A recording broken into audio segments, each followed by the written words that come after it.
Meteorologist Sean Ash, right here. I didn't know they were going to be singing. I would have warmed up the pipe. Yeah.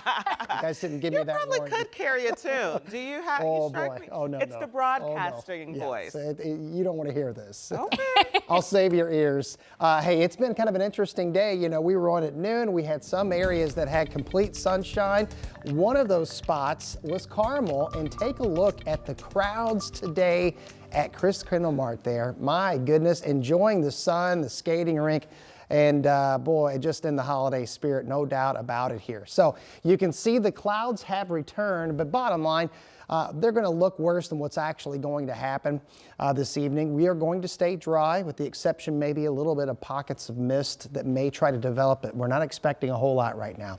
You can see that cloud cover re-emerged, but there was a little sliver of sunshine and temperatures responding to that brightness. 50 degrees right now in Bloomington, made it into the lower mid 50s over a few locations, but it has been gray as it gets there from Peru. Richmond, Muncie, we've had a mixed sky around Indy, got into the middle 40s for today. This is the vantage point right now. Rob Ellis and I were talking behind the scenes. You can almost see little haziness here as the air is kind of saturating, or it's close to it. So there's probably going to be some areas of fog developing as we go through the overnight. 526 on that sunset here this evening. If you're going to be heading out, you'll need the light jacket, lower 40s here. Rain moving in just in time for tomorrow morning. May not be very heavy, but it does look like it's going to be steady at times as we go through the day tomorrow. We'll have more on that and the travel forecast coming up here in a few minutes. All right, Sean, thank you. And right now, an investigation is underway after a historic church goes up in flames early this morning in downtown Indianapolis. The fire is out, but for safety reasons, the city ordered an emergency demolition. Sia New Yorker was on the scene for sunrise and continues our coverage. Shock and a sense of sadness as a familiar place in downtown Indianapolis goes up in flames. This is the worst thing that could ever happen for a church to burn. Just before 6 this morning, Indianapolis Fire Department was called to North Pennsylvania and East Walnut Streets. IFD says when firefighters arrived, they found heavy flames and smoke coming out of this historic church, now a wedding venue called Sanctuary on Penn. For hours, crews battled the fire from all sides, trying to keep it from spreading to other buildings. As the firefighters used the ladder to put out the fire, some of the bricks from the steeple crumbled to the ground, but the cross is still standing. It's pretty striking that this whole building has just come down. I just looked up and saw that cross still standing. I don't know how it is. And then you see the smoke light coming out of it. It's pretty amazing. Built in 1875 for the city's first Lutheran congregation, the historic church has been host to numerous weddings.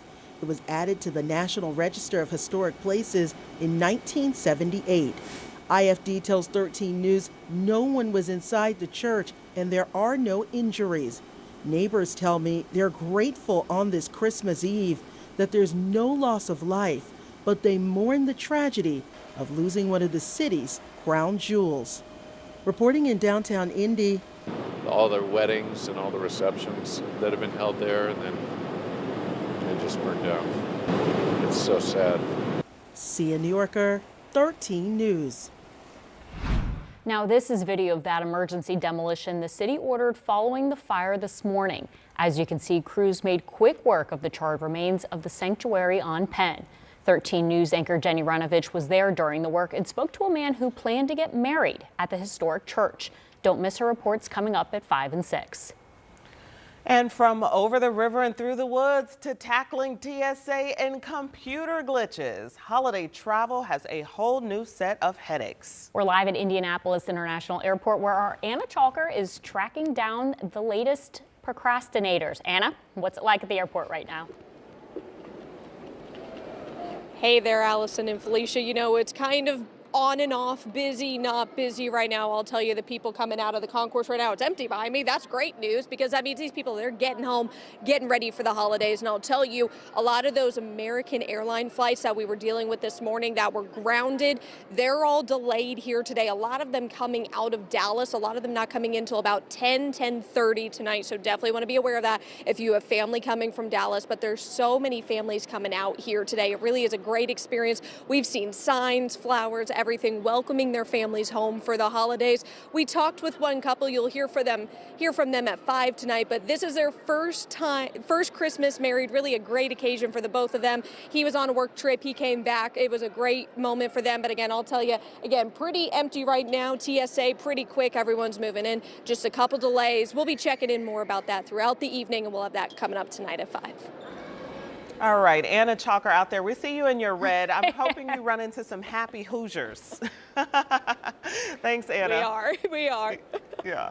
All right, well, American Airlines says a vendor technology issue was behind a brief outage this morning that grounded its flights for a few hours. The FAA ground stop is now lifted as well. According to the data tracker FlightAware, 26 flights within and out of the U.S. were canceled and more than 1,000 flights delayed.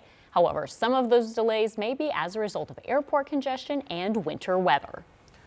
And new this afternoon, police say an 18-year-old is under arrest after a shooting inside Castleton Square Mall last night. IMPD says officers were called to the mall around 8:30 Monday night by off-duty officers working security. After initially saying no one was hurt, authorities say a man showed up at a nearby hospital who had been shot. He is expected to be okay. Police say they believe the people involved in the shooting do know each other and were involved in a dispute where shots were fired. They say incidents like this can have a long-lasting impact on the community. We go back to that trauma that these families, the children, shouldn't have to see this, hear this, go through this ever. It's irresponsible of that small amount of individuals we continue to talk about that commit the crime in our community and we continue to go after.